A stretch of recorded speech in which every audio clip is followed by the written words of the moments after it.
माजी खासदार प्रज्वल रेवण्णा याला जन्मठेपेची शिक्षा सुनावण्यात आलेली आहे। त्याला कोर्टाने बलात्कार आणि अश्लील व्हिडिओ काढल्याप्रकरणी दोषी ठरवले। माजी पंतप्रधान यांच्या नातवाला जन्मठेपेची शिक्षा नेमकी कशी झाली पाहूयात।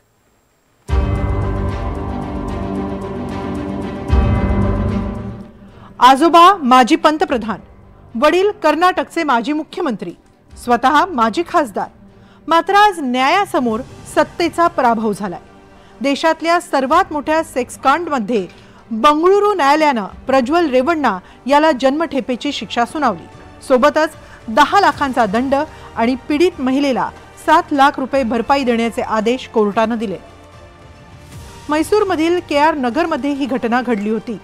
47 वर्ष मोलकरणीच्या तक्रारीनंतर प्रज्वल रेवण्णा विरुद्ध बलात्काराचा गुन्हा दाखल झाला। प्रज्वल रेवण्णा याने पीडित महिलेवर बलात्कार केला आणि या कृत्याचा व्हिडिओ रेकॉर्ड केला असं फिर्यादीत नमूद करण्यात आलं होतं। या प्रकरणात सीआयडीच्या विशेष पथकाने 2000 पानांचं आरोपपत्र दाखल केलं होतं। तपास सुरू असताना पोलिसांनी 123 पुरावे गोळा केले होते आणि 23 साक्षीदारांच्या साक्षी नोंदवल्या गेल्या।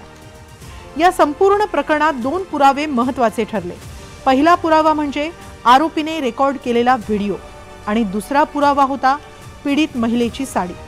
व्हिडिओमुळे प्रज्वलचे काळे कारनामे उजेडात आलेच, पण महिलेच्या साडीवर आरोपीचे स्पर्म आढळल्यामुळे गुन्हा सिद्ध झाला। Today, MPMLA court, special court, convicted the accused and passed the sentence, quantum of sentence for section 376 N and K for each offences. Special court convicted the accused, imposed life imprisonment. As per the law, life imprisonment means it continues till the last breath, and further 5 lakhs each. Fine. Yes, it can be said like that. गुन्हा दाखल झाल्यानंतर प्रज्वल रेवण्णा फरार झाला। काही दिवसांनी तो थेट जर्मनीमध्ये असल्याची माहिती समोर आली। मात्र कितीही पळ काढला तरी सुटका होणार नाही हे लक्षात आल्यानंतर प्रज्वल भारतात परतला होता। 31 डिसेंबर 2024 ला बंगळुरू कोर्टात या प्रकरणाची सुनावणी सुरू झाली आणि अवघ्या 7 महिन्यात कोर्टाने हे प्रकरण निकाली काढलं। सरकारी वकिलांनी अतिशय ठामपणे पीडित महिलेची बाजू मांडली। गरीब आणि अशिक्षित असलेली ही महिला घरकाम करून दरमहा 10,000 रुपये कमावते।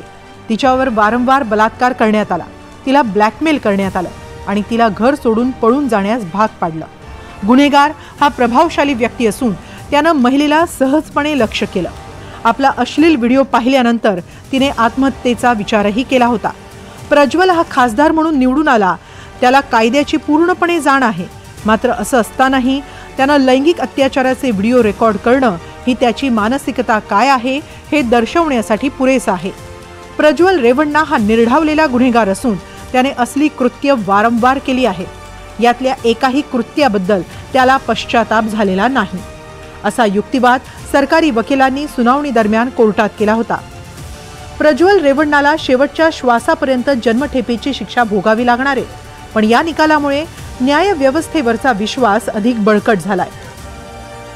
Bureau report, NDTV Marathi.